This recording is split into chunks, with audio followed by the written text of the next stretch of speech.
Bonjour à tous, bonjour à toutes. Comment allez-vous en cette fin d'été, en cette veille de rentrée?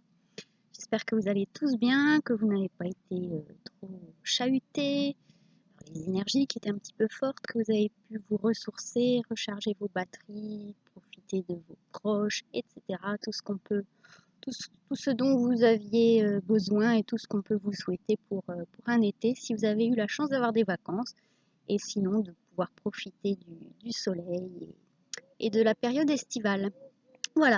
Alors aujourd'hui, j'avais envie de vous faire une vidéo en vous donnant quelques petits trucs tout simples sur la communication. Alors vous allez me dire, bon, quel est le rapport avec la sophrologie? Il n'y en a pas directement, mais toutes ces petites choses sont des outils, des clés qui permettent d'être mieux avec soi-même, mieux avec les autres, de faciliter nos relations et donc notre bien-être. Donc voilà où se trouve le lien avec ce que je fais, ce que je propose en accompagnement. Donc j'avais envie de vous faire une petite vidéo sur le choix des mots. Les mots qu'on utilise pour communiquer sont super importants et aussi même dans nos pensées, hein, c'est-à-dire même les choses qui restent dans notre tête.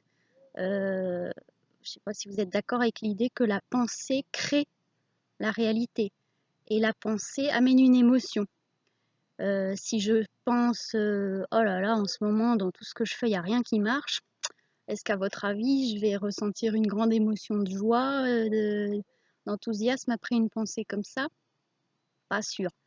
Si je me dis, bon, j'ai avancé, j'ai drôlement progressé ces derniers mois, j'ai mis des choses en place, tout n'a pas pris, mais certaines graines poussent, en tout cas, je me suis bougée, voilà, j'ai fait des démarches dans le sens de ce que je veux obtenir, etc.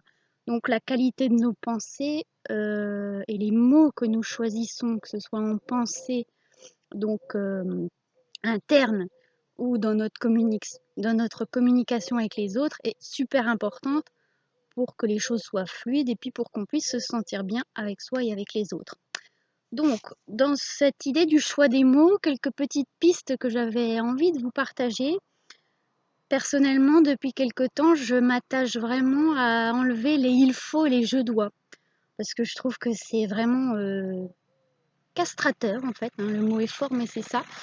Euh, Contraignant, enfin ça donne pas envie quoi, il faut, je dois, il y a quelque chose de très dans l'injonction, de très contraignant, oui, qui finalement est assez euh, en tout cas moi me freine et je pense que voilà, dites-moi en commentaire ce que vous en pensez, si ce sont des expressions que vous utilisez beaucoup, si oui, est-ce que ça vous donne envie de remplacer? Alors par quoi on peut remplacer je faut, il faut ou je dois?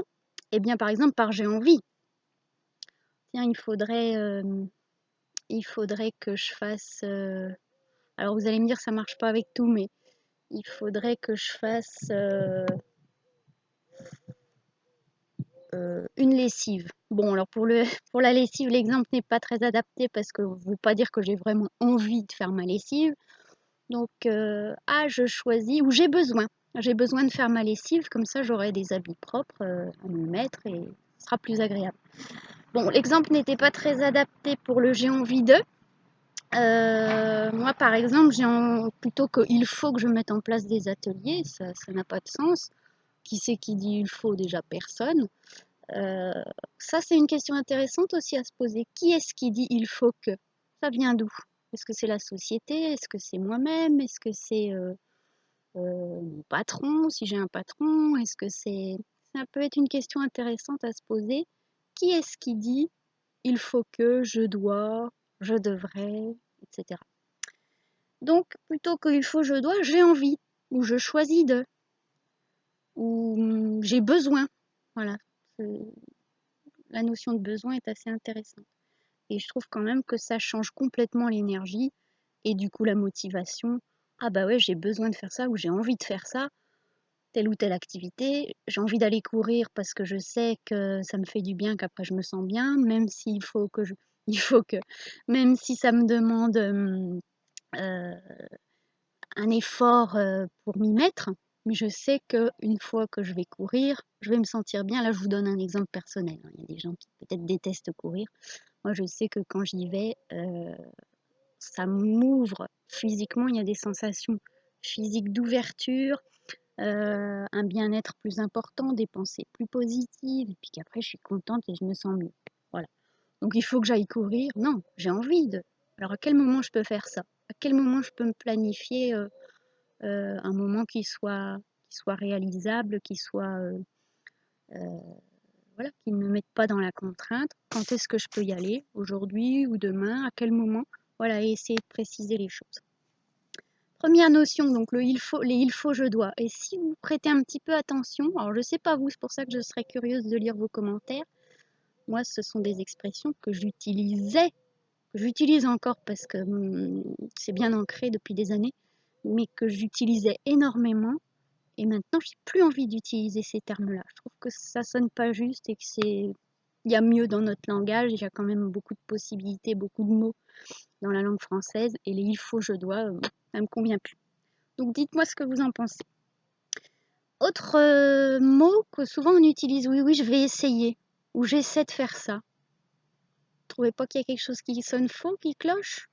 Oui, mais si je dis je vais essayer, ça veut dire que potentiellement je vais pas y arriver. Ça contient le germe de l'échec en fait. Je vais essayer, j'essaye de faire ça. Bah oui, j'essaye de m'améliorer. Non, je m'améliore tranquillement. Euh, j'essaie, j'essaie d'être mieux organisée. Je mets en place des choses, des changements, des petits changements dans mon quotidien pour mieux m'organiser, pour me sentir mieux, pour arriver à l'heure à mes rendez-vous, pour être moins stressée. Alors être moins stressée, pareil. Là, vous voyez, j'ai dit par réflexe être moins stressée, pour être plus zen, pour être plus mieux dans ma vie, mieux dans mes baskets, par exemple. On pourrait trouver d'autres exemples. Voilà, d'autres tournures qui sont positives qu'on peut utiliser, c'est j'ai le droit j'ai le droit d'aller bien, j'ai le droit de prendre du temps pour moi, je mérite, je suis capable de, voilà, des tournures positives dans l'affirmation de soi. Et vraiment, je vous invite à développer dans votre langage, dans vos pensées, dans ce que vous dites, cette notion d'envie. De quoi j'ai envie là? Des fois, on ne sait pas, hein. Mais plus vous allez vous la poser, bah, qu'est-ce qui me ferait, de quoi j'ai envie, qu'est-ce qui me ferait du bien là, quel est mon besoin? Voilà. Et puis donc un tout petit élément que je voudrais rajouter, qui vient de la communication non violente, que vous connaissez peut-être, la CNV. Je ne suis pas du tout une spécialiste, donc je vais pas aller très loin dans cette notion, mais une petite notion. Dans nos relations amicales, familiales, sentimentales, etc., ou au travail ou autre, on a très très très souvent l'habitude de dire tu as fait ceci, tu m'as fait du mal, t'as laissé des chaussettes traîner dans la chambre, ça m'énerve, ça me fout en rogne, tu veux pas comprendre ce que je te demande, etc., etc. Je pense que ça vous parle. L'idée de la communication non violente, alors je vais peut-être pas être très précise dans les points parce que c'est pas non plus ma spécialité, c'est juste pour apporter quelques éléments que je trouve intéressants pour la vie de tous les jours. Euh, c'est exprimer d'abord, donc partir du fait, partir d'un fait.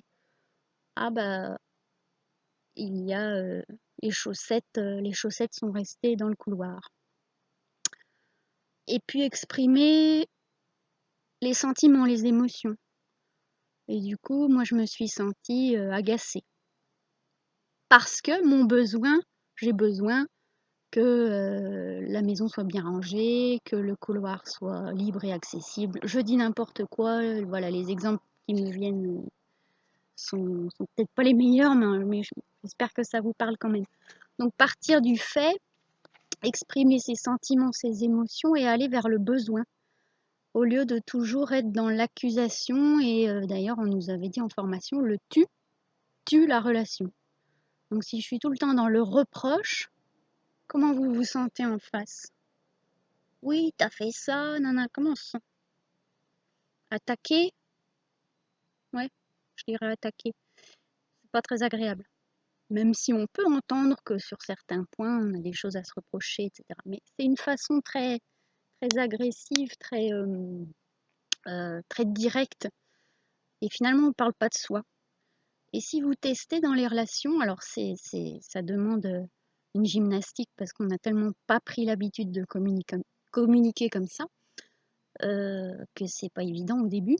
Mais si vous prenez l'habitude de parler de vous, voilà, là je me sens triste ou je me suis sentie en colère. Alors plutôt une fois que l'émotion est passée. Ça aussi c'est un truc important pour éviter les conflits. Une fois que l'émotion est redescendue, donc arrangez-vous au moment où vous avez un conflit avec quelqu'un pour aller respirer, aller courir, aller marcher, je ne sais quoi. Ne pas entrer forcément dans l'affrontement, sauf si vous en avez besoin et que ça vous convient, que ça vous stimule, mais en général, des fois, on n'aime pas trop ça. Donc, une fois que l'émotion est redescendue, tiens, j'ai besoin de parler à telle ou telle personne d'une situation là qui m'a pas convenu. Donc, je pars du fait, j'expose le fait, l'événement, la situation. J'explique, je donne mon sentiment, mon ressenti. À ce moment-là, je me suis sentie triste ou en colère parce que j'ai besoin de me sentir respectée, j'ai besoin, voilà, et vous adapter à la situation. Vraiment, allez questionner régulièrement comme ça vos besoins. En tout cas, c'est l'invitation du jour. Voilà. Et puis, donc, je vais continuer avec une sophro-minute. Ceux qui ont vu ma dernière vidéo, j'avais introduit ça. Je pense que je vais proposer ça assez régulièrement. Donc, une petite sophro. Je mettrai le timing en dessous pour ceux qui n'ont pas envie de tout regarder, qui auraient envie de faire directement la sophro-minute. Donc, voilà. Installation, comme toujours, un petit temps d'installation confortable. Assis, hein, moi je suis sur chaise, mais si vous avez envie de pratiquer debout, vous pouvez également. Ou allongé, mais c'est vrai que pour ce genre d'exercice, c'est quand même mieux assis ou debout. Et puis je vais juste là prendre une ou deux respirations profondes.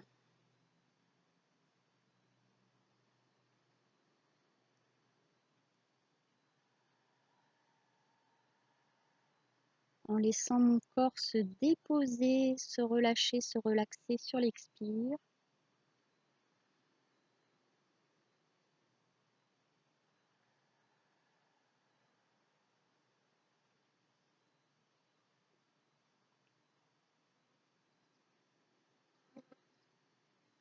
Puis je vais porter mon attention sur mon crâne, sur ma tête, mon visage. Et je vais laisser la détente s'installer en profondeur.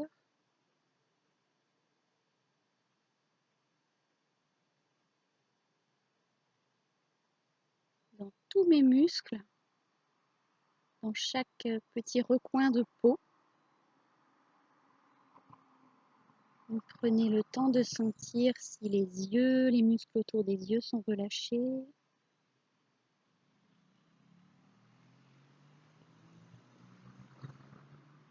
Les ailes du nez, les joues, les mâchoires. Prenons le temps de desserrer la bouche, d'entrouvrir, desserrer les mâchoires, entrouvrir la bouche. Et cette détente, comme un courant agréable, arrive dans notre cou, notre nuque, la gorge. Ça glisse dans nos épaules, nos bras, nos mains jusqu'au bout des doigts.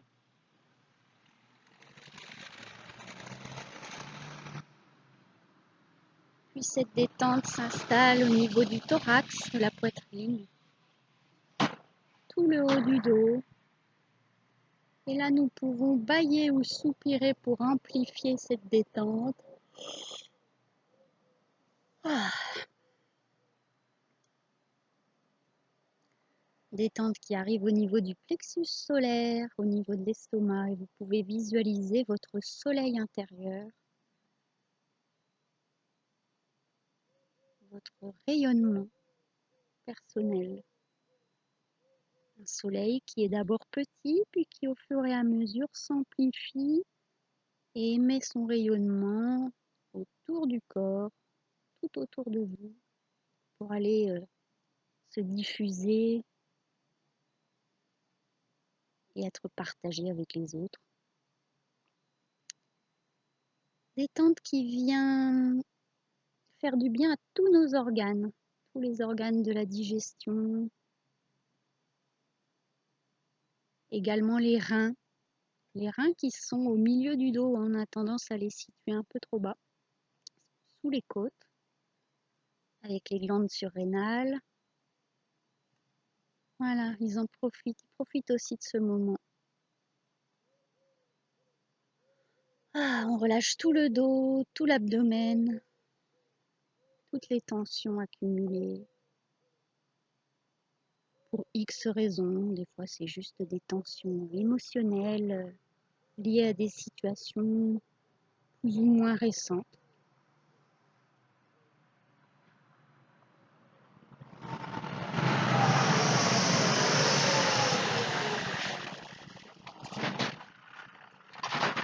La détente qui vient s'installer dans le bassin, le bas-ventre, les fessiers, le périnée, les organes génitaux,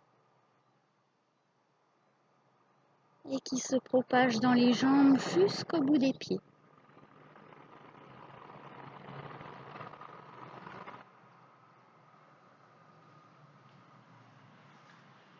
Puis c'est tout le corps.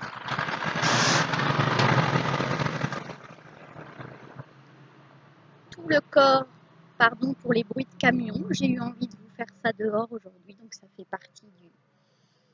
partie du jeu, de l'exercice.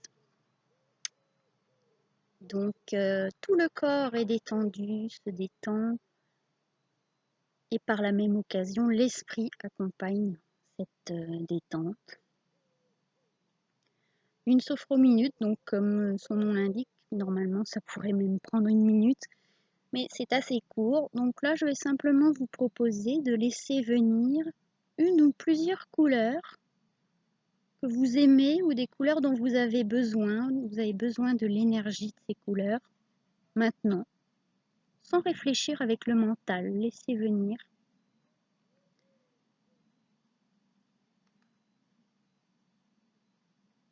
Il y a peut-être même une forme, un symbole qui va émerger.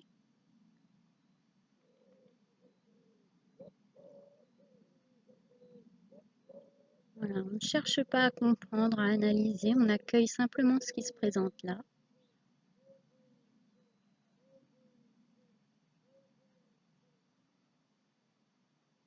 Peut-être que par la suite, vous verrez que ça a un sens pour vous ou pas.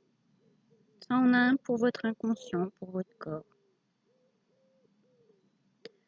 Voilà, juste laisser venir une ou plusieurs couleurs et peut-être l'envoyer ou les envoyer dans une partie du corps, soit tout le corps, soit une partie qui a plus besoin, qui aurait plus besoin de cette couleur ou de ces couleurs. Ça peut être, je sais pas, l'estomac, une épaule, un pied ou alors tout le corps.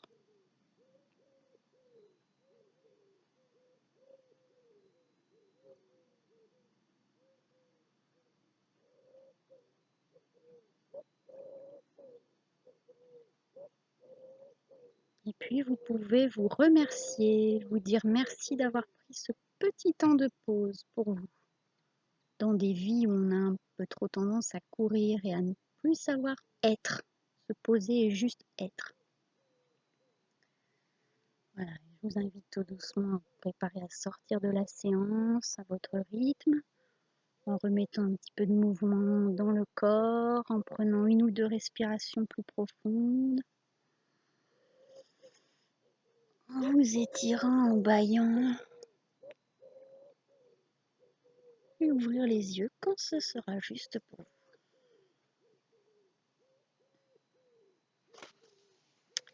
Voilà, j'espère que ça vous a fait du bien. Encore une ou deux petites infos, puis ensuite j'arrêterai la vidéo pour que ça soit pas non plus trop long. Ça fait déjà 20 minutes. Ça va peut-être se raccourcir avec l'entraînement. Donc là, je voudrais vous parler, vous donner quelques petites infos. Alors, je serai à France Bleu jeudi matin, jeudi 1er, à partir de 10h15 avec un cuisinier, dont je ne me souviens plus du nom. Donc, il y aura un cuisinier et moi, je serai là pour parler de ce que je fais, donc la sophrologie, et la libération émotionnelle avec l'EFT couplé à d'autres outils. Donc c'est assez efficace, c'est assez intéressant. Je le pratique en individuel et aussi régulièrement en atelier en petits groupes de 3. C'est super, hein. C'est vraiment, en plus il se passe des résonances à chaque fois assez intéressantes. Et la prochaine aura lieu, donc j'en fais une le samedi 10 à 14h30. Donc 14h30, 17h30, si ça vous intéresse, dites-moi. Et j'en programmerai peut-être une autre d'ici là en visio ou une autre en semaine. Dites-moi là aussi s'il y a des horaires qui vous arrangent. Autre information, le dimanche 25, nous reprogrammons avec Carole, donc mon amie Carole, art thérapeute et peintre, un atelier sophrologie et art thérapie le dimanche 25, donc de 15h à 18h. Ici aussi à Val-de-Mercy, donc si vous êtes intéressé, vous pouvez me poser des questions en message perso, vous pouvez m'appeler, vous pouvez commenter, enfin peu importe. Donc ça sera très chouette. J'ai expérimenté le processus créatif avec Carole la semaine dernière, c'est super chouette. Et donc couplé à la sophrologie, à la pleine conscience, ça se marie très bien. Et puis, j'aurai d'autres informations à vous communiquer, des sophro-rando, des ateliers de libération émotionnelle, des ateliers sophrologie et auto-louange. Et ça, je vous invite vraiment à goûter si vous aimez bien écrire. Venir goûter à l'auto-louange associée à la sophro, c'est super. Ça fait beaucoup de bien à la confiance, à l'estime de soi. Et encore, voilà, sans doute d'autres choses à vous dire, mais pour l'instant, je vais m'arrêter là et je mettrai d'autres informations prochainement. Voilà, j'espère que ça vous aura plu. N'hésitez pas à me mettre des commentaires, des suggestions, dites-moi s'il y a des ateliers qui vous intéressent. Si oui, à quel moment, quel horaire, est-ce que ce que je propose, vous préféreriez un autre moment. Enfin voilà, je suis vraiment très très intéressée par vos retours pour améliorer et pour que ça puisse convenir à un maximum de personnes. Voilà, écoutez, portez-vous bien, bonne rentrée pour ceux qui reprennent ou pour ceux qui sont concernés par la rentrée d'une façon ou d'une autre, et puis portez-vous bien. À bientôt!